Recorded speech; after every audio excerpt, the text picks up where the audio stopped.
To understand how this happened, you need to know about my grandfathers, Michael Gautraud and Paul Ressler. Michael was an engineer that worked for Brunswick, who had an impressive career.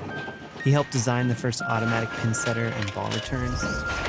This helped him get his name on patents. A lot of patents. About 9 inches of patents.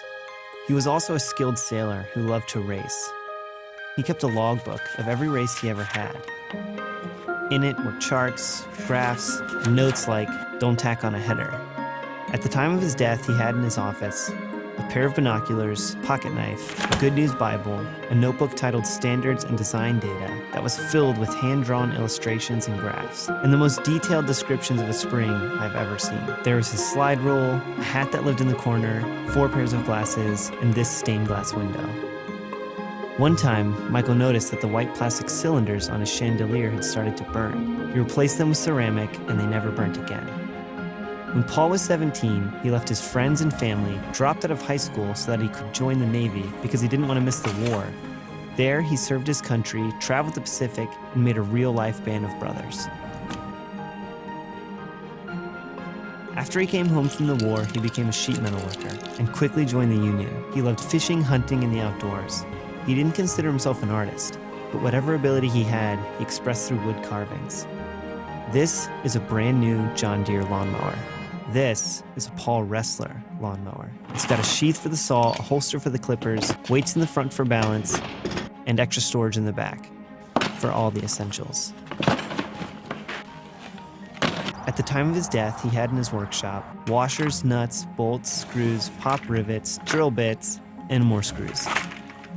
Spools of thread, old watch parts, tools, and more tools, pencils, a 5-pack of Don Juan razor blades, and a surprising amount of armor-piercing bullets. One time, during high school when Paul was daydreaming, he made this doodle in his textbook. Then there's me. 6 years of college, still no degree. I probably eat too many eggs.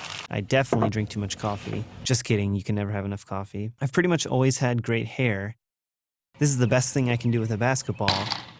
And currently on my desk is a wooden cat, a clock radio, a letter with notes on it, 2 unused notebooks, a glass prism, and a brass pineapple. People need real things. They need to connect with reality. And I grew up in a time that was filled with fake realities. My grandfathers grew up in a time that seemed far more authentic, and I wanted a piece of it.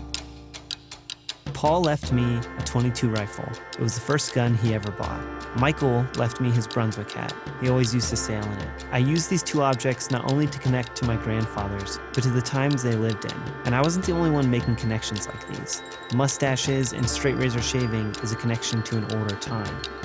Artisan coffee and craft beer grow more and more popular because of their connection to authenticity. I didn't want to just have things to connect me to the past. I wanted to experience it. So I bought a motorcycle, and it was awesome.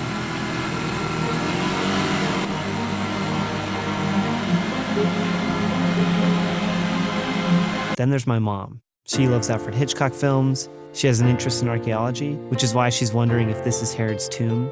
When Jesus said man cannot live by bread alone, he had clearly not tried my mother's bread. And currently in her sewing room is a wall of threads, 2 sewing machines, really tiny threads, and a book which contains early 90s fashion patterns.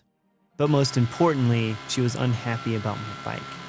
She thought I would end up on the hood of somebody's car or on the side of the road, but I tried to tell her I'd be wearing a helmet.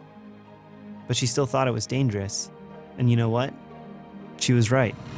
But it's exactly what I wanted. In the months that followed, I started taking a closer look at my grandfathers, and I realized I didn't love and respect them for their accomplishments or the times they lived in. I loved and respected them for what they gave to others. Both men were married for over 60 years. Both men had big families. These men gave to all those around them. And that was the biggest difference between what I was doing and what they did. I was concerned with having something, and they were concerned with giving something. So I decided my motorcycle was a lie, and I told my mom I'd sell it if I could make a profit. She offered me $1,800 on the spot because she didn't want me to ride it. I said $1,850, we shook hands, and that's how my mom became the owner of a motorcycle.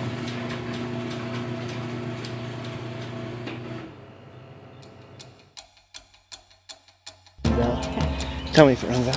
Hey, it looks really pretty. I mean, besides the... What? You look so small. Right, can you see me okay? Yeah.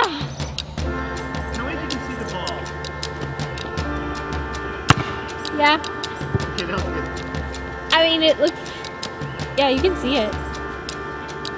I haven't decided if it's funny if I make it or miss it.